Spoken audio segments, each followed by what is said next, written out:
I mean, so many times we're worried about what's someone else gonna think, what's the judge gonna think.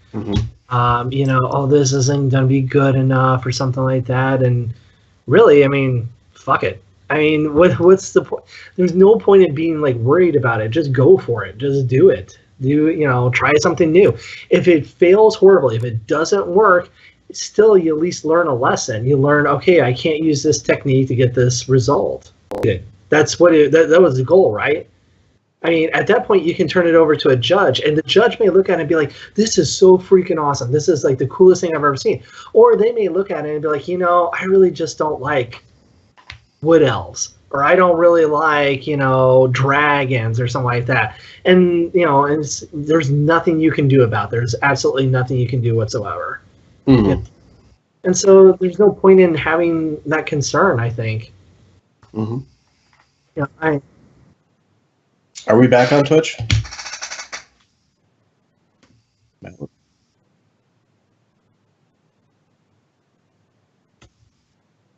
We're having such a good time, though. Oh. Look, man, I'm going to let anybody else do the technology part. I can do the talking part. I don't even have to look up. Actually, I feel like I do a better job with the talking part when I'm doing something slightly different. Because otherwise I start thinking to myself, okay, does this make sense? I don't have to look up. Nope, we're on. It sounds good. I feel like I do a better job with the talking part when doing something. Otherwise I start thinking to myself. Say something really good. I've got it lit up about as much as I can. The sun's gone down. Yep, everything sounds great.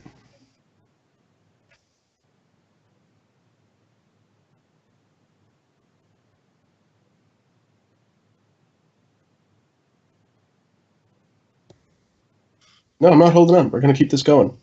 So you were just saying, Chris, that you're like you don't consider the judge that much anymore. Yeah. Could you say a little bit more about that? I mean, so okay, so when I'm doing a piece, there are rules, right? I mean, there are not only the rules the competition puts forward, obviously, things like it's got to fit within this side, this is our categories and stuff like that. But there are rules in art too, like color theory, light, composition, and stuff like that. And so those I worry about, am I following this? Am I doing those type of things? But when it comes to the final project, as long as I'm happy with what I made, I'm okay with it then. I mean, I want it to do well, but if it doesn't, as long as it hit the goals that I think I wanted it to, then I'm okay with it. Yeah. Do you mind if I tell people a little bit about our relationship thing? Now people are going to take that totally out of context. Seth. God. I didn't think we were about that on the air. So for the last, year or so? Is that about right? Yeah. You and I have done a lot of collaboration on our pieces that we'll send stuff back and forth in work in progress. We'll send back sketches. I know that with both my Zelda and Kalissa pieces that I did at competition this year, you had a lot of input sort of on composition, because that's an area that I'm weak. When you and I talked about your pieces, I spent a lot of time, because I don't understand the composition as well as you do, just thinking about light source and color, because at least that I've got a handle on. Uh-huh. How do you recommend people start to set up a relationship like that? Because everything that you're saying is feedback is everything. Honest feedback is super important. And I think that's probably a really hard thing to find. I know it took me 4 years to find. Yeah, that's good. I mean, sometimes you're lucky enough that it finds you. Like, I mean, like I was saying earlier, like, I mean, I kind of feel like that's like Dallas and I have this good relationship, and it stems from like honest feedback back and forth, and that was set up by Stubbs. I mean, he was kind of arranged for that. I think the best way you can do it. So I remember one time when I was first kind of painting, and a couple of years into it or something like that, and one person, another painter, messaged me, and he's like, "How did you get?" Like, I think at that point it was like Matt DiPietro or something like that. He like, how did you get Matt to like message or say something about your piece? And I was like, I just asked him. I mean, I just I just sent him a message or something like that, and I was like, hey, can you look at this and will you tell me what you think? And a lot of times other artists are happy to start up those conversations. I think through just time and stuff like that, you can find those then that you jive the best with, that you can get a good working relationship, give and take and stuff like that, and then it kind of just grows, Because I mean, I hope you would agree, but I feel like ours over the last year or so has been pretty beneficial for us both, Oh, I would definitely think so. I also think that our relationship, as far as being able to give feedback, is one of the reasons why I've been making big leaps as a painter, is because you're able to put into words something that I sort of knew but wasn't able to identify yet. So that then when you were like, oh, so then this is the next thing to do, it's like, yeah, obviously that's the next thing to do. We just said the problem was whatever. Yeah. Contrast was too low, or need to push things all the way to white, or, skin needs to look like it's alive. Little things like that. Yep. Having another artist, like, because you can get very tunnel visioned in what you're doing, and like just be hammering the same thing again and again and again, and be like, I know I've put in like a dozen hours on this, and so I think this is good. And you can have another artist look at it, and like in 5 minutes, they might be able to tell you, well, it does look good, but this isn't right, or this or something like that. And so I think that that's important to have that feedback. I mean, sometimes when I'm working on a piece, I'll send it to you, I'll send it to Anthony, I'll send it to multiple other people and stuff like that. And let's say one person says, I don't like this, but no one else says anything about it. Then sometimes you're like, well, maybe it's just that one thing.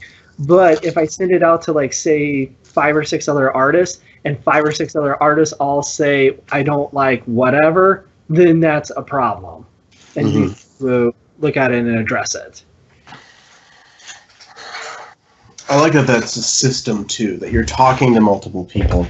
One of the things that I found challenging is on Facebook, if you've got a group of people who are all either in a group chat or a group, just when you put up a message, usually the first person wins the comment. Yes. Whatever feedback they give, everybody else just kind of says, yeah, that. Even if it's not what they would have said in the first place. Yeah. I agree. That's and sometimes that's why it's important to almost, not like you keep your friends isolated, but that's why it's something that's nice to have. No, you just take a look at it on your own and you tell me what you think, and you take a look at it on your own and tell me what you think, and then I'm going to compare the 2 sets of notes together. Because there's not that cross reaction. Because, I mean, and then sometimes too, like, I mean, I know there's times where I'm in a group or something like that, and if someone will put up a piece, I'll be like, okay, critique this. I'm like looking at it, it's like, okay, something's off. What's off? And I'm trying to figure it out. And then you see a comment go up, and you read the comment, you're like, oh yeah, they're right. That is off. And so you just go with that, but you don't take the rest of the time to really break it down and see if there's something else going on. Yeah. So when you are giving feedback then, and you're thinking about that, and you know that's an issue, how do you try to overcome it? Usually by trying to, so taking a look at like that comment and seeing, do I agree with it? Do I not agree with it? And then if I agree with it, I'm like, okay, so I agree with this. You need more highlights or something like that. Or you need to go up to white in this one area or something like that.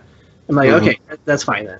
But then trying to take the extra 15, 20 minutes and look over it more and more and be like, okay, but if this was my piece, would I do something else yet? Like, would I put a certain color hidden in a shadow or something like that? or would I change the bass somehow or something like that. That's a good little mental trick. I like that a lot. I'm going to steal that. Of Good. what would I say if this were my piece? Yeah. Because I think one of the things I run into as well is I've seen somebody else's comment, I kind of agree with it, but I also worry sometimes not knowing somebody, they'll come off too harsh, and that they won't take the feedback because now they're going to be offended. And that's always something you got to kind of run into. I mean, that's always a potential problem. But on the other hand, if someone's asking you for feedback and you have an idea on how to help them improve, but you're afraid to give it to them, you're not really doing them any service. So even if in the long run they end up taking it the wrong way, your intentions are still good. Like you're still trying to do the right thing, and so I mean I think you just got to do it because I mean I know they're kind of growing up, or not growing up, but like starting where I did in this hobby and then working my way up over the last 6 years or so.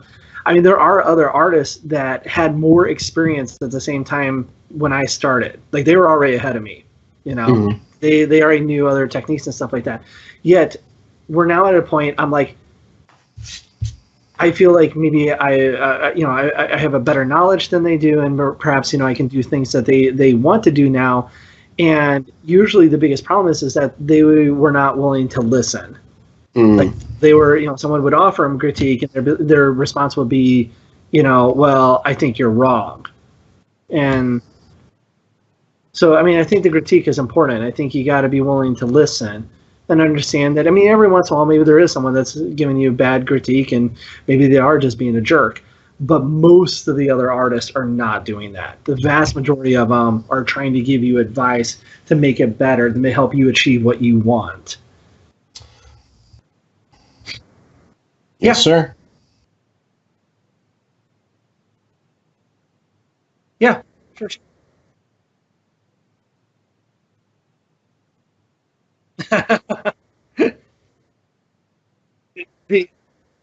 Yeah. Uh-huh.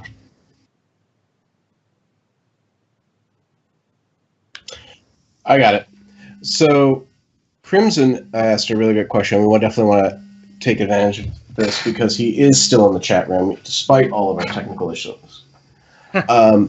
His question is, so when we're thinking about feedback, is the idea of what we all learned in school of one good thing, one critique, is that actually a good method of helping people get feedback when we're talking about trying to push themselves as this type of artist? I think so. I mean, it sure is what I try to do. When someone, I mean, to be honest, there might be times I might be like, I give you one good thing and then 4 bad ones, but I mean, there's almost always something that someone's doing in a piece that is cool and good, and so you want to make sure you bring that out and tell them about it. I mean, like earlier tonight we were kind of talking about like inspiration and stuff like that. I mean, sure, I'm inspired by pieces that, like, say, Ben Comets does, or Cat, Martin, and, like, and Dallas and all the, I'm inspired by those. But that's kind of, like, easy to be inspired by those, right? I mean, they're just so damn good. Yeah. But it's totally, there's still plenty of times I go on to, like, say, Putty and Paint. And for anyone that's listening tonight, if you're not familiar with a website called Putty and Paint, go check it out. If you want to see miniature art, that is probably the place to go anymore. But on Putty and Paint, there will definitely be artists on there that maybe they don't have the fundamentals down. They're not, they don't understand light all that well. They don't understand color theory all that well and stuff like that. But you can still look at their piece, and they may have done something. You're like, damn, that's a really cool fucking idea. I want to see more of that. And so you can still find inspiration almost anywhere.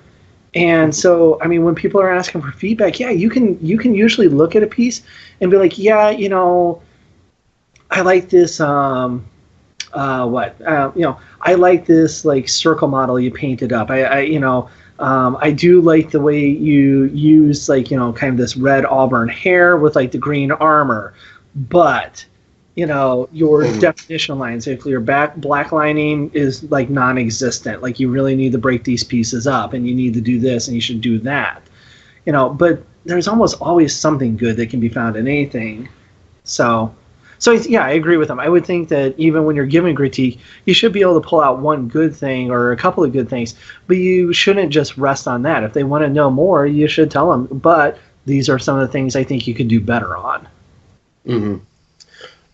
As a teacher, I always get really anxious about the idea of having a number of things that you should be able to say, positive or negative, because sometimes there's a lot of negative. But if you also couch it in language of growth, that's one of the things that I found really helps. So not say, I think that for example, that your understanding of the lighting is weak. Say like, I think you need to put some more time and energy into the lighting, that it's clear you know what you're trying to do, so let's keep pushing that, and here's some tips on how to do that. I've heard a lot of people also say things like, in regards to feedback, they'll say things like, well, I can't do that because I'm not creative or I'm not talented. And it always makes me so angry. I hate that saying. Because it's just not true. Well, Chris, you're saying you paint 2 hours a day every day? But yeah, somewhere between 1 and 2 a day, I would say is probably the average. Yeah, there's days that doesn't happen, but I mean, okay, so in preparation for this tonight, I was thinking that, like trying to think back on certain things that have always hit home with me. I remember reading something, I don't fully agree with it, but I partially agree with it, where someone came up to an artist and they're like, I really love your stuff, blah, blah, blah, but I can never do that. I'm not talented like you are. So it's this idea that like talent is this inner thing that you either have or you don't have. Mm-hmm. That's not really true. That's not, yeah, sure. Some people are just, naturally better at, lifting weight or appreciating a certain color or something like that. That's possible, yes. But they didn't just like pick up a paintbrush and Ben Commons just didn't pick up a paintbrush and immediately paint, to the level he's at. He's not that talented. He didn't just automatically have this magical ability to do this. That's skill. That's time. That's investment. That's like learning. That's, teaching not only muscle memory, but, all these skills in your head. So, anyone that's like, oh, I'm not talented enough to do that, well, that might be kind of a starting point, but you can develop the skills.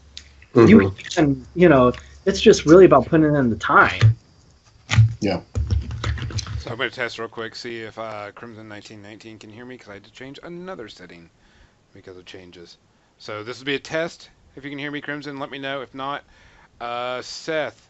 Yeah. I can try. Okay, he can hear me good. We're going to go and skip the media section today because sure. I actually want to get Chris's work up here that we've been trying to get up here so people can see it. And these were pictures taken from various websites on your models. Actually, all stolen from Putty and Paint. Oh, all stolen. Great. 100%. And so what I would really like is if you could, when we go through it, you could look at it and say, hey, what was the hardest part? What part do you think you could improve on it? Because, I mean, we're always our toughest critic and stuff. And, or if you had this judge, what did they say you needed to do? Okay, yeah, let's do it. Stuff. All right, so hopefully everybody can hear us after this. If not, please let us know because we'll pause it and start it again.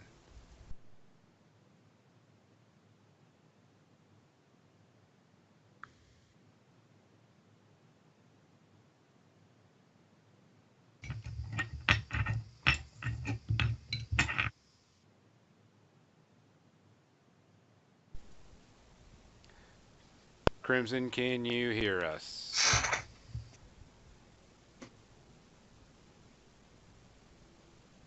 And we're waiting. Bueller. Okay, Chris, go ahead and talk about this. I mean, this is your Horgel, or no? Yeah. Can you see these pictures? I can't, but if you tell me which one it is, I can. It's your Horgel Iron Strike from I think your first time going, maybe second time going to P3 Grandmaster at Gen Con. You've got some nice OSL on a tree bark / mountain, and glow coming up from a base. Yeah. So this piece, I remember this one for a couple of reasons.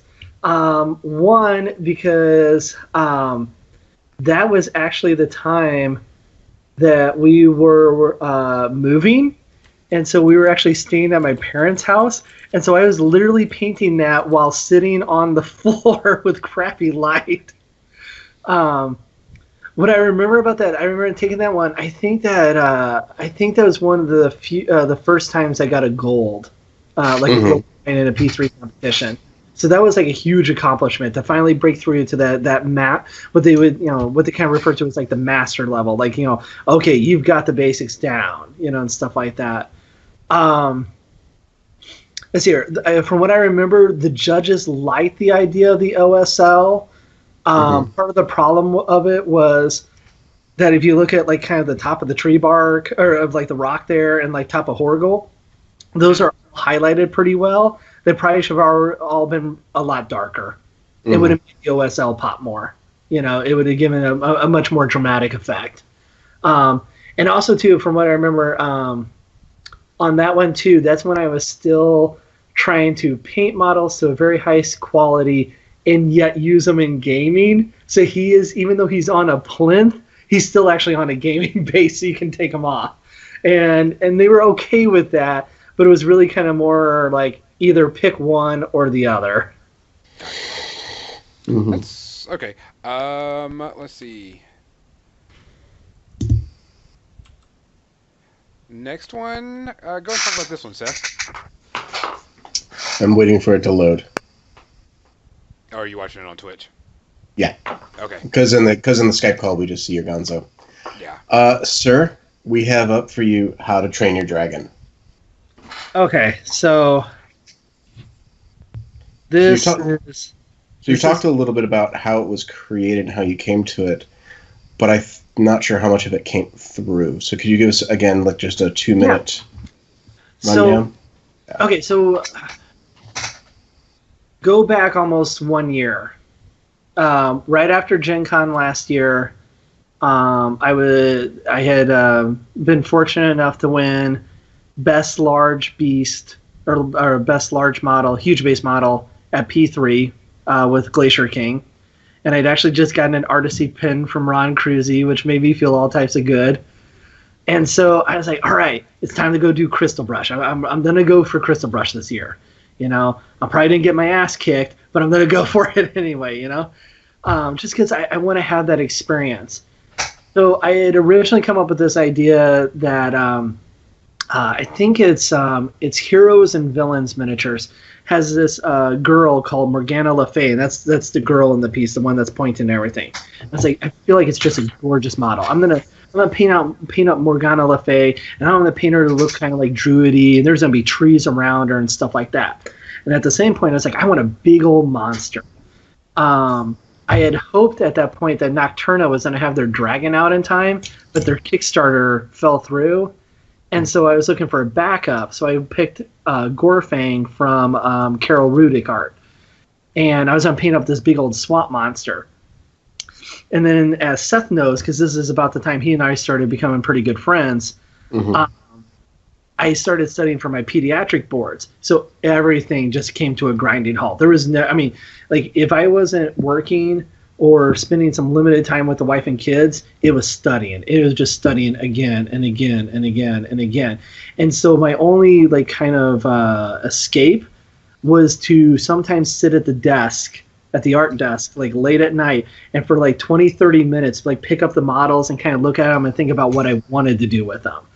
And then one night, like sometime in November or early December, I remember picking up the two of them and kind of like mashing the two of them together and being like, I wonder if this is something. I think I literally took a picture of it And I think I sent it to Seth, and I sent it to like Kat and a couple other people. I was like, could this really be something? And the overwhelming response was, yes, this could be something. And so that's kind of what kicked that off. It was a huge accomplishment for me. There was probably, to be honest with you, very little I would actually change about that piece. It's about as much as what I want a piece to be as it could be. It was an expensive dragon model, and to make it fit around her the way it does, I had to cut it in multiple areas and green stuff and sculpt big portions. So that really kind of got me out of this entire idea of being worried about what I do. It was just like, okay, fuck it. You know, I'm gonna sculpt this. I'm gonna build this. I mean, I will do it to the best of my ability, and we will just go with it. You know. I took it to Crystal Brush, and you know, I was thrilled. So I put it in Crystal Brush on Friday. I like meet up with Seth, and we go put the thing in. I'm like, okay, this is good. Yeah. And then I look at all the other dioramas in that category, and I'm like, I am screwed. You know, I was like, these are all so incredibly good. It's like, but you know what? I got this done. This is the best thing I've ever done, and I'm really, really proud of it. And so I am totally fine with this, you know? And then I go to bed that night. I wake up the next morning. I go to bed after having my first ever Chicago-style pizza, thanks to Seth. You are welcome, and I'm sorry. And then I wake up the next morning, and I have a message from Carol Rudick, the guy that sculpted the dragon, and he's like, show me more pictures of your beautiful dragon. And I was like, yes, he likes it, you know? And then later that day, I find out it makes it to the online voting, and I was like, oh, this is fantastic. It's so much more than I thought it would accomplish. And I'm just really, I was like, this is great. People are really responding to it. They enjoy it. They connect with it. And then the next day, we go to like the award ceremony and everything like that. And it ends up taking a bronze in diorama, which, I mean, like, diorama is a category that's dominated by Europeans typically, and they tend to have a much more art sense than we do. So it felt like a huge accomplishment. Honestly, at this point, the only things I would probably change about it, I would work on the waves a little bit more. I felt like they could have come out better, and it was the first time I ever did a resin pour, so I would do some things different there, so I don't have to spend like 2 hours cutting the base off from the resin. Yep. Let's see what our next one is.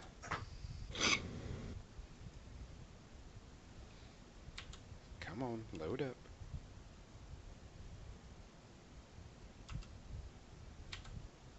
Oh, you're gonna be a pain in the butt now.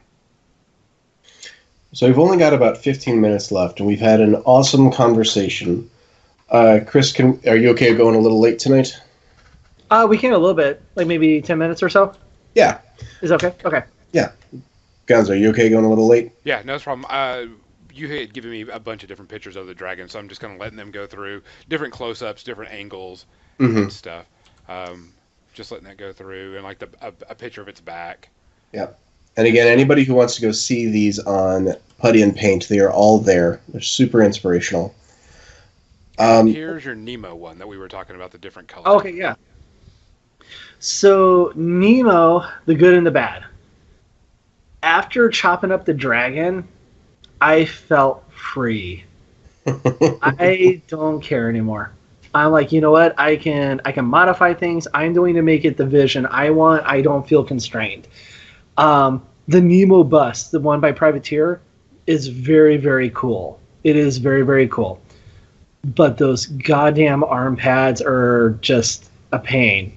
I mean, they actually work again. And it was a great idea that they're doing now with their bust, where there's like removable parts. So like you can have it be one thing or have it be something else if you want. That's a really, really good idea. The problem is on the Nemo one, when you put those arm things on him, it like encloses his head. There's like no movement or anything. He looks very, very static. So like the one and only picture that anyone saw of the Nemo bust outside of some art friends was me taking a picture of it and taking a picture of it with a Dremel by it. And I dribbled the hell out of his neck, cut his head off, resculpted like some like a collar around him. I wanted him to have those like little voltaic things, but I didn't want the big arm pad ones on. So I cut those off of the arm pad ones, and then just put a little ball of green stuff and shove them down in there to start to put them back into a shoulder. And so what I wanted to try to do there is I wanted to show a battered Nemo, like in the thick of battle, like half his armor's electrical conduits are working, and the other half are pretty much shot at this point. He's taking a beating. One side is lit up by like kind of the orange glow of battle. The other one's still kind of that cool blue from like the electricity that you typically see with Signar. So I feel like in that aspect he was pretty successful. I feel like in his OSL and like the lighting on his face, I feel like it's decent, but it was my first real time doing that, and so that's probably where it needs the most work, I would think. Okay, let's see what we've got. So some an extra shots of like the left and right angles of them. I really love the atmosphere you created with Nemo, with the two different colors of light for the light source, giving you that sense of things are not going well. Yeah, atmosphere is a lot of fun. So I hope I'm correct in this.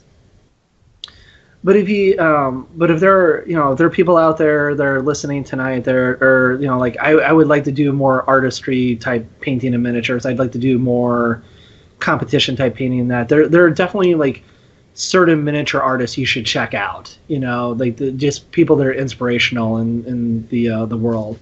Okay, other than Chris Suhre, who should they be? Yeah, other than me. Yeah, I'm not even really on this group at all. These guys are way above. Yeah, you are. Yeah, you are. But like in the U.S., you're gonna look at people like Jennifer Haley, Matthew Pietro, Jessica Rich, Marie Cremier's older stuff. She's recently kind of stepped down from miniature painting to pursue a new career. Kat Martin, definitely. These are people in Anthony Rodriguez. These are people that are kind of really pushing it in the U.S. And then, like in Europe, you got like Roman Lampert, Ben Comets, Matt Sexwish, Sergio Russo, those type of guys too. Kirill, yes, definitely. I mean, oh my God, if you want to paint a face, look at what Kirill does. Yep. That's Kirill Kaneev. Yeah, or Peppa too. Yeah, don't forget Peppa. I mean, there's Peppa Saavedra. Yeah. But like what I was kind of going back to is, but if you look at like Roman more so, I think Roman's kind of hit this point where he's like, yeah, I don't care about if my blend's the smoothest one. Or Banshee's very well known for this too. I don't care if my blend's the smoothest one. I don't care if there's some texture in my paint. I don't care about this. It's what it makes you feel that I want the most, atmosphere. And I find that incredibly intriguing, and that's a lot of fun to try to evoke those emotional responses and not worry about having the most pristine, beautiful skin and the most fine little, freehand detail. Okay, the one we have up now it looks like This is Red Wing. Oh, Red Wing. Red Wing. Okay. Blue Wing. It is now Teal Wing. Teal Wing, yes, it's now Teal Wing. So this was a recent victory for me, and not because it did well at Gen Con, because I put out the dragon, I put out How to Train Your Dragon, and it did so much more than I ever thought it would. It really did. But then a couple of months afterwards, you start getting that unfortunate little sense of doubt and nagging, and you're like, okay, I mean, is this it? Is this the best thing I'm ever going to produce? And that's about the time I got this angel, and I looked at the artwork that Brom had done with his 2D art on it, which is what it's based off of. Then I looked at the version that Russo painted, which is, I mean, it's identical to his artwork. I mean, it's absolutely gorgeous. And I was like, okay, I could try to do it exactly like what they did, or I can try to do something different. And I was like, I'm gonna just try to do something different. Let's see what happens here. The good and bads on this piece. A couple of the goods. It's the first time I did like a background behind the piece. It's a very simple background. That's basically all just stippling with a brush. I mean, there's not really much more to it other than stippling, but the whole entire idea is to try to set atmosphere. It's supposed to basically make it look like the environment's been torched. You know, it's full of just smoke, dust, heat. You know, there's just nothing pretty left. Colors have started to make a lot more sense to me, and it's not just the simple ideas anymore of like, if you're going to paint red, you paint some green so you have color contrast and stuff like that. It's learning to actually manipulate color within color. So like one thing I really love about her is if you look at her skin, her kind of middle tone in her skin is kind of a very, very pale orange. It fades down into the shadows into a kind of a reddish purple. But then what did I highlight it with? I didn't just highlight it with more white. I highlighted it with yellow. Why? Because the yellow and the purple sit across from each other on the spectrum, and that creates like this diversity, this contrast. It makes it pop, you know. And so I love the way her skin came out. Probably my biggest complaint about the pieces, I've definitely heard from some people, the black on the base, like the ash and stuff like that, doesn't come across to everyone. So people have had like, you know, what's going on with the base here? Why is it, you know, they feel like it doesn't stand out as well. And I like it because I feel like it makes her pop more. She's very pale in comparison to it, but I can see their point. So that's probably something I might look into changing. All right. That is all on the slideshow. That was the only ones we had. I'm going to go back to all of us because we're trying to salvage this podcast and save everything. We got about a good 40 or 5 minutes or so. And I'll try to get what we can up and figure it out. Going back to one of our questions, I mean, because some people get real intimidated by looking at, you know, certain stuff like, oh my God, he's so good, and I'll never be that way and stuff. And and I know that some people are afraid to go up to like you and go, hey, can you show me something? But from what I've understand and the way I feel, most people that are really good painters, a good 99% of them are like, no, here, let me show you, if you got time, of course. But yeah, do you ever get that feeling, or when you were doing it, did you ever feel that way about really good painters? Yes to both questions. So I can remember first starting off, and I felt like it wasn't my place to talk to people of like Matt DiPietro's level and stuff like that. Like, they're so far above what I can accomplish right now, I shouldn't even bother him with my question. That's how I felt. That's not how he made me feel. He would have probably been more than willing to answer any question I ever tossed out at him. And as I did more and I felt more and more comfortable, I mean, I would just go up to to an artist and I'd be like, hey, hi, my name's Chris, I love the work you do and stuff like that. Can you tell me about this? Or could you look at this and tell me what you would do differently and stuff like that? I have never once had anyone ever give me a bad experience. I mean, I think I can honestly say in my whole entire painting career, I've had one bad experience out of probably millions. So I think that's pretty good. Do you want to name that person and just shame them into obscurity? No, not at all. Oh, okay, that's good. Oh, wait, because you're one of those nice guys. Yeah. So if people see you, they should go say hi. But they can't see him on the podcast. I mean, he's all dark and mysterious. I know, we've got him in the witness protection program right now. But you were saying, like, should people feel intimidated? No, by all means. I mean, if I'm at an event and you want to come talk about something, please, by all means, do. I love talking about art. I love talking about painting. I mean, it's fun. I mean, it's part of the main reason for being there, really. So, by all means, please, I'm happy to go over whatever. Okay. Here's the big question, and I think everybody has this question, and everybody's trying to find a good one. Sets of brushes. I I'm sorry. mean, sets of brushes. I mean, what is your choice of brushes? I mean, do you have like a brand that you're like all Oh, into, God. or something that you like? Hey, get this brush for fine line. Get this one for blending, or so on and I so forth. I don't think you really have to do that. Um, okay. I remember painting for the first several years using Games Workshop brushes. Hmm. And then I remember someone, I don't know even who talked me into it, but basically someone talked me into buying a set of Winsor Newton Series 7s Kolinsky's. Yeah. I think it was actually Meg Maples that talked me into it. Mhm. Because I know she always said she uses the watercolor ones, and she uses a 1, a 0, and a 2, I think. But I tend to use a 0. I don't think she's in have a 0. It was she's got Is the it 1, just 2, and 3. Is it 1, 2, and 3? Okay, I was gonna say Yeah. she goes bigger than I do. I tend to use a 1, a 0, and a double 0, which I know she would think is like horrific.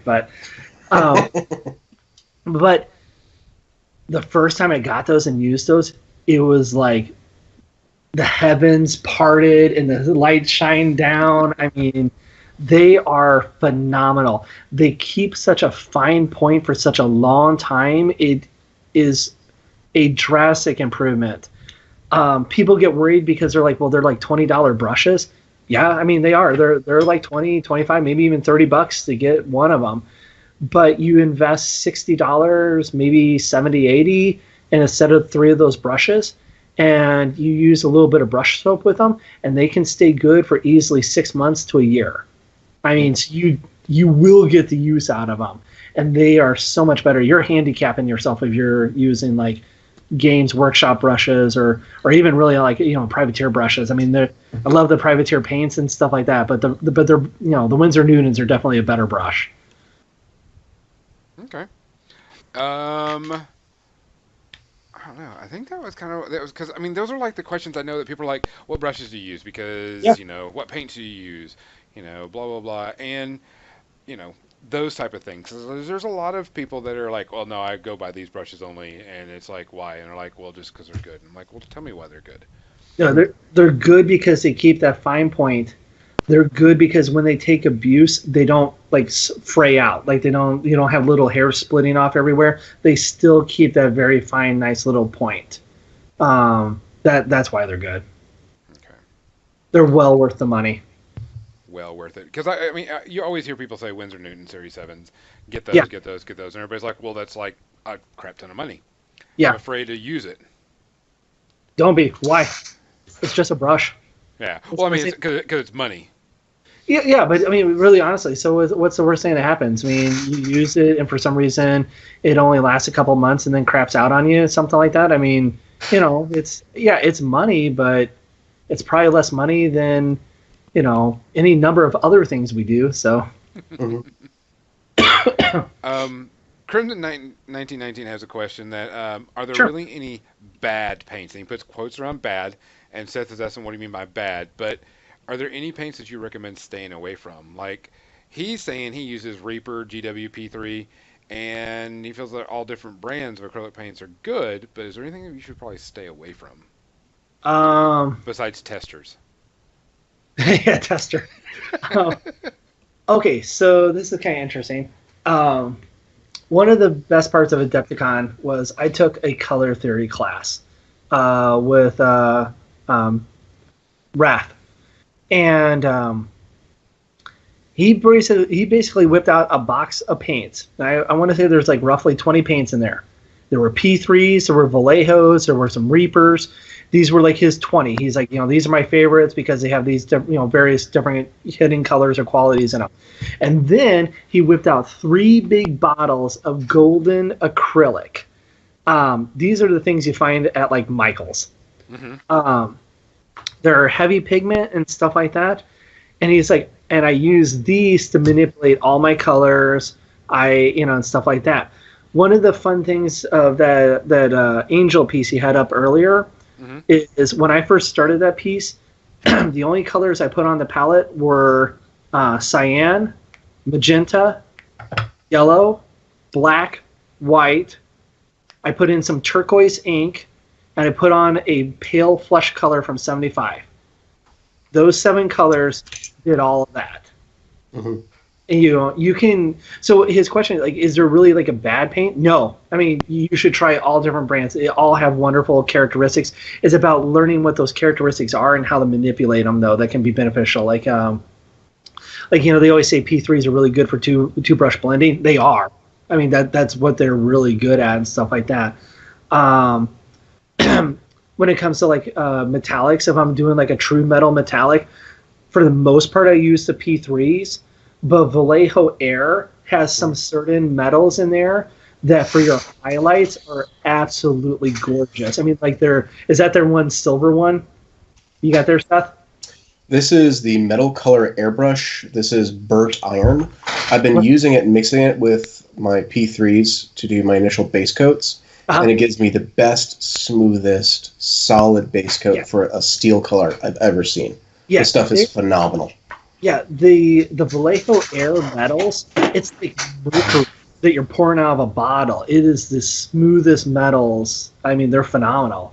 Mm-hmm. But I mean, like I said, I've literally used art paints from Michaels to do pieces. I mean, you can use all these things. They're all viable choices. It's just about practice with them.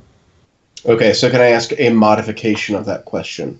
Yeah. Because Crimson says, it feels like somebody's always telling that there's a best brand as though switching from Reaper to P3 is going to make them suddenly better at painting.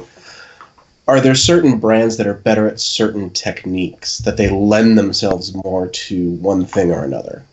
It does seem like the P3s lend themselves more to the two-brush blending, I think.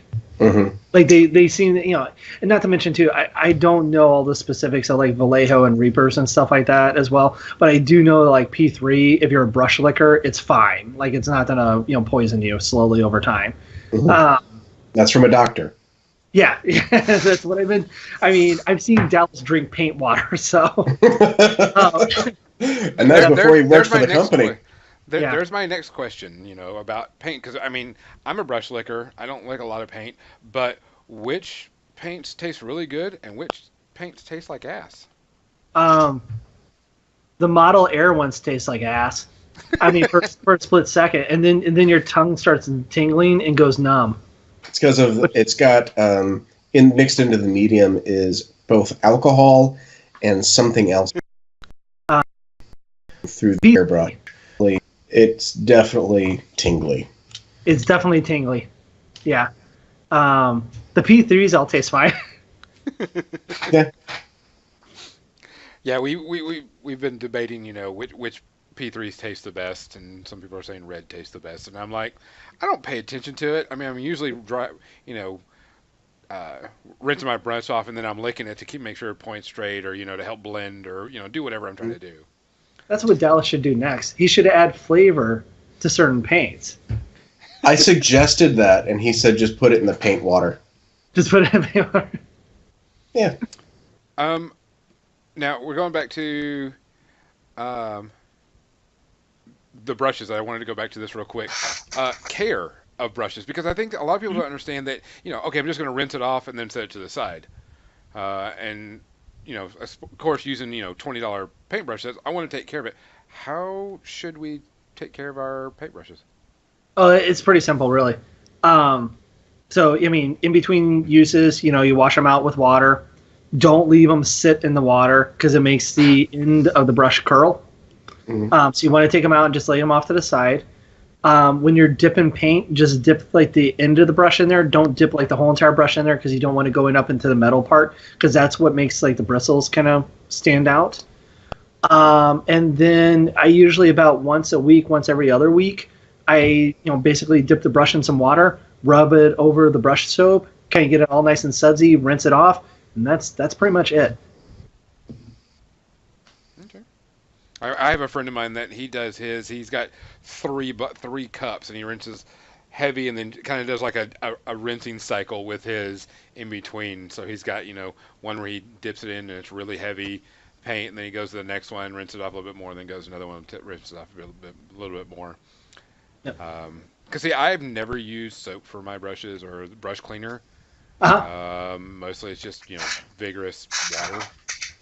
Yeah, I only started doing that when I got the more expensive brushes with the brush soap. That's the only time but it works wonderful. And like, I mean, I only bought like a little square cube of brush soap, and I mean, I've had that thing for like 3-4 years, and it's not even like close to being gone.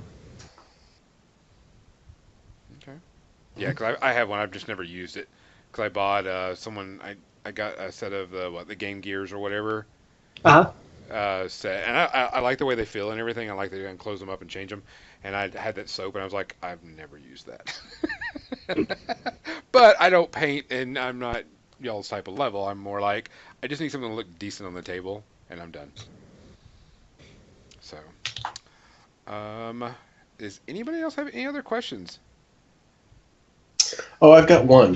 So, Chris, when you're painting with metallics, do you have a separate rinse cup for your metallics and your non-metallics? Oh, absolutely. Why? So, okay. Because the metallics have metal flakes in them. Okay, that's what makes the true metals true metals, right? They got these like little flakes in them that help reflect light and stuff like that. So if you're rinsing it in the same cup that you rinse your other acrylics in, then what ends up happening is eventually you're going to put the brush in there, you're going to draw it out, it's going to have some water on it, and you're going to go touch it to one of your just plain acrylics, put that on the model, and there's going to be those little flakes in there, and they're going to reflect light, and it's going to show. It's going to, it's one of these things like, if you're doing metals and you're going back and forth and you accidentally dip the metallic brush into your acrylic water or whatever, rinse it out. 1 time, 2 times, it's not going to make a big difference. But if you're repeatedly doing it, it's going to start showing up on areas of the model you don't want it there. That's interesting. I haven't heard about that. Yeah, you have to. I mean, I didn't for the longest time. I even remember thinking that basically it was like, why the hell do I want to do this? It's just more work having 2 cups of water and keeping them straight. But I mean, after you start training yourself, it's easy. Mm-hmm.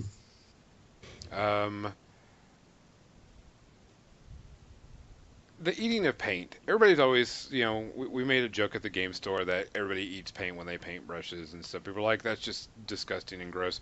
When did you think you were finally like, oh shit, it's just paint. I'm just going to stick it in my mouth and do whatever? When I realized that having spit on the brush works so well. I think that's a big kick for a lot of people. Is they don't understand that spit actually does help when you're painting. It does, yeah. I mean, I don't know. I mean, I think after I tried it once or twice, I was like, holy cow, this does look better. I was like, well, screw it. I guess I'm doing it. Because I make a joke that, every one of my models has a bit of my DNA in it. And stuff. And they're like, okay. Yeah. The way I see it, every one of my models has a small piece of my soul in it. So that way it's like my little holocrux or whatever. They all have to be wiped out for me to actually die. Okay. We are actually coming up on the end of this after we finally got everything going. Let's talk about, because we have some cons coming up, or where everybody's gonna be going, and Seth says he's not going to War Machine Weekend, which I should punch him for that. Hey, you want to pay my way? No, but I got a room that you could share with us. You want to pay my way? Okay, so is anybody going to anything anytime soon? Seth, are you going to go anywhere anytime soon? No, the next one that I have definitely planned is Adepticon, but I know that in theory Mace is coming up in North Carolina, and that is a possibility because that's a day trip. Yeah. Chris? War Machine Weekend is a definite because it's basically my backyard. So that's a definite. Adepticon is probably my next big one. It'll be the next one I'm probably actually competing at. I don't plan on competing at War Machine Weekend. But Adepticon, I got some things already working on that I'm excited for. After Adepticon, it'll probably be a break for a little bit. And then next year, I'm kind of hoping to either do Gen Con and Nova Open, or just maybe Nova, or I don't know. So. Yeah, next year we should definitely do Nova together. Yeah, I'd like to actually get across the ocean and go do some of the European contests, like Monty and stuff like that. Those look like a blast. Just so much high quality stuff. Mm-hmm. Okay. I plan on going. I went to Adepticon this year, and I really liked Adepticon. I've only been to Gen Con once, and while it's great for buying stuff, that was about it. I had fun with. It was way too expensive. Way too expensive. It is very expensive. Gen Con, Adepticon is definitely my favorite. The atmosphere is just fantastic there. Yes. I really, all of us that went to Adepticon were like, screw Gen Con. Adepticon's a lot more fun. Yeah. We had much more fun. We bought anything we would have bought anywhere else. There was vendors there that that were local type stuff, so you could find some really good deals on miniatures, et cetera, et cetera. And we really liked Adepticon a lot. Yeah. And of course, I'll be at War Machine Weekend. I've got that one. I get to put in time for it. I got a couple of things going on there. That's about it that I'm going to be going to anytime soon. I would like to go to like Las Vegas Open or Nova Open just because you see everybody go to it, but yeah, it's Seth's problem. It's my problem. Money. Yeah. Well, we're those very high-paid teacher types, so. Oh yeah. Yeah. Yeah. Yeah. We get paid the big bucks, to babysit kids for 8 hours a day. Babysitting, is that what we're doing? Oh, I've been told that before. Is this where I'm making a crack about having 3 months of vacation, or?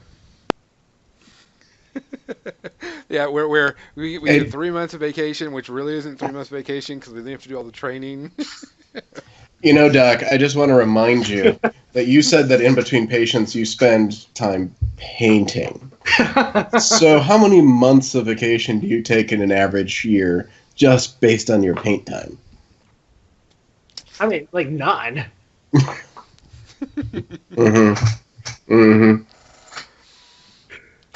All right, so we're gonna go in there. I appreciate everybody that stayed in through all the technical difficulties. I'm gonna go over everything on this again and see where the problem is. It seems like there is a problem with the microphones. Is what I finally figured it coming down to after we figured out. Once I got the Twitch stuff figured out, it was a microphone issue. Yeah, I had switched the microphones around and changed up some of the USBs on this, and we were having bleed over from everybody's from Skype and my headset. Oh, that's and that's where we got the didgeridoo, my wonderful playing of the didgeridoo. If you like that, just let me know. So it really was you. Okay. It was me connecting through Skype and then Twitch. First we had the problem with Twitch, then we had the problem with Skype, then we had the problem with XSplit, and then it broke it down. It came down also to the headset issue also. Wow. So we had it all. Yeah, we had a ton of problems. What we got? Hopefully, I can get it fixed and we can reback over everything. So, any parting words that you would like to give your fans, Chris, before we get out of here? I guess the 3 pieces are 2 things of advice. P3, patience, perseverance, practice. And number 2, no fear. Just do it. Just do it. All right. Be Nike. Yeah, I'm going to play us out. Good night, everyone. Take care of each other, and we're going to play out. Night, everybody. Good night. But really, good night, everybody.